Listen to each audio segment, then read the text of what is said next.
বন্ধুরা, আজকে বিষ্ণু পুরাণে বর্ণিত কালযামন সম্বন্ধে বলবো। কালযামন শেষ নারায়ণ ঋষির পুত্র।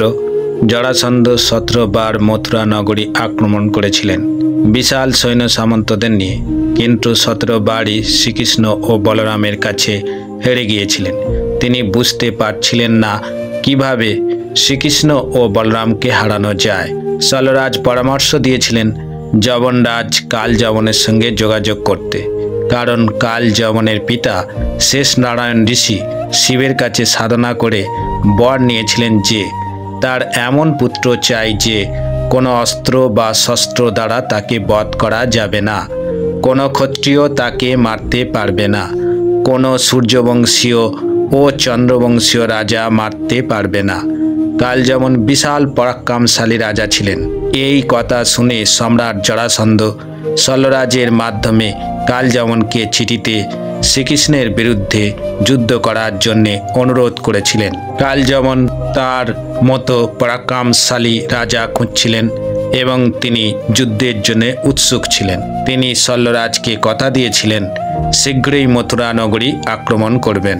কালযামন মথুরা নগরীর সামনে এসে শ্রীকৃষ্ণকে একটি পত্র লিখলেন। মলেচ নরেশ কালযামন আপনার সঙ্গে যুদ্ধ করার ইচ্ছায় মথুরার দুয়ারে দাঁড়িয়ে আছে। আমার পুরো বিশ্বাস ক্ষত্রিয় ধর্ম অনুসারে যুদ্ধের আহ্বান স্বীকার করে আমাকে আনন্দ প্রদান করবেন। যদি আপনি বাইরে বেরিয়ে এসে আমার সাথে যুদ্ধ না করেন, তাহলে বুঝব আপনি আমার সঙ্গে যুদ্ধ না করে পরাজয় মেনে নিয়েছেন। তখন আমার সেনা নগরীর দরজা ভেঙে আপনাকে বেঁধে নিয়ে আসবে, আপনার সৈন্যদের এবং নগরবাসীকে ক্ষমা করে দেবে, অর্থাৎ তাদের কোনো ক্ষতি করা হবে না। শ্রীকৃষ্ণ উত্তর পাঠালেন যে আপনার মতো বীর পুরুষের মুখে এই কথা শোভা দেয়। আপনার বীর স্বভাবের আমি প্রশংসা করছি, এই জন্যই আমি আপনার যুদ্ধের আহ্বান স্বীকার করছি।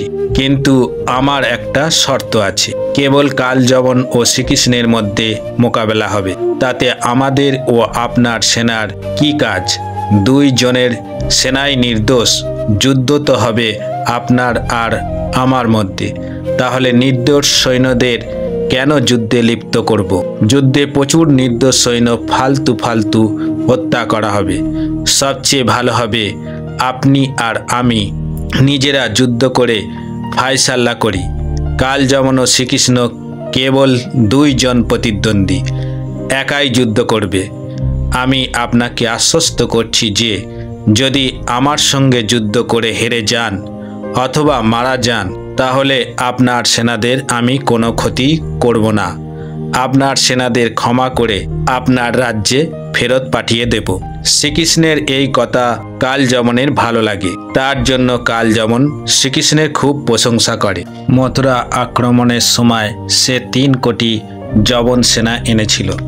কালযামন সব দিক থেকে মথুরা নগরী অবরোধ করে রেখেছিল। শ্রীকৃষ্ণ কালযামনের সম্মুখীন হওয়ার উদ্দেশ্যে কমল ফুলের মালায় ভূষিত হয়ে নগরীর বাইরে এলেন। তখন কালযামন পীতবসন পরিহিত অনবদ্য সুন্দর বালককে দেখতে পেল। রথবিহীন নিরস্ত্র অবস্থায় শুধু পায়ে হেঁটে শ্রীকৃষ্ণকে যেতে দেখে কালযামন বিস্ময়ান্বিত হয়েছিল।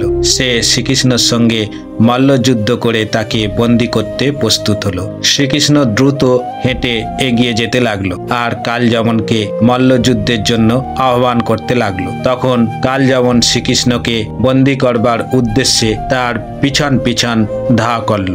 দ্রুত ধাবিত হওয়া সত্ত্বেও সে শ্রীকৃষ্ণকে ধরতে পারল না।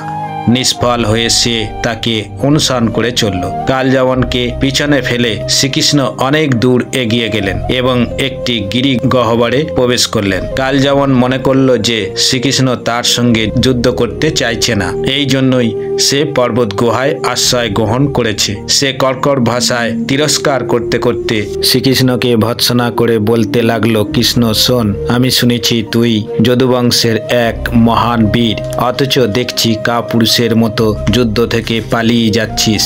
এটা তোর বংশগৌরব ও নাম যশের উপযুক্ত নয়। হঠাৎ শ্রীকৃষ্ণ কালযামনের দৃষ্টি থেকে আড়াল হয়ে গেল। কালযামন তবু তাকে অনুসরণ করে পর্বত গুহায় প্রবেশ করলো। প্রথমেই সে গুহার ভিতরে এক ঘুমন্ত ব্যক্তিকে শুয়ে থাকতে দেখতে পেল। কালযামন শ্রীকৃষ্ণের সঙ্গে যুদ্ধ করতে অত্যন্ত উদ্গ্রীব হয়ে উঠেছিল, কিন্তু যখন সে শ্রীকৃষ্ণকে দেখতে পেল না, পক্ষান্তরে এক ব্যক্তিকে শুয়ে থাকতে দেখল।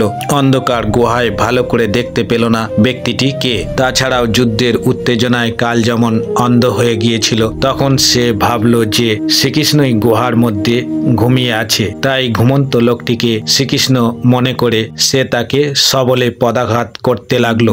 সেই ঘুমন্ত লোকটি সুদীর্ঘকাল ধরে ওই গিরিগহ্বরে শুয়েছিল, কিন্তু কালযামনের পদাঘাতে জাগ্রত হয়ে সে অচিরেই চোখ খুলল এবং নিজের চারিদিকে নিরীক্ষণ করতে শুরু করলো। পরিশেষে তার কাছেই দণ্ডায়মান কালযামনকে সে দেখতে পেল। যেহেতু অসময়ে তার নিন্দাভঙ্গ হলো, ক্রুদ্ধ হয়ে যখন সে কালযামনের দিকে অগ্নিদৃষ্টি নিক্ষেপ করলো, তখন তার চোখ থেকে আগুন বেরোতে থাকলো। তার ফলে মুহূর্তেই তার কোপানালে কালযামন ভস্মীভূত হলো। বন্ধুরা, আজ এই পর্যন্ত। পরবর্তী ভিডিওতে কালযামনকে ভস্মীভূত করা লোকটির সম্বন্ধে বলবো। ভিডিওটি অবশ্যই দেখবেন।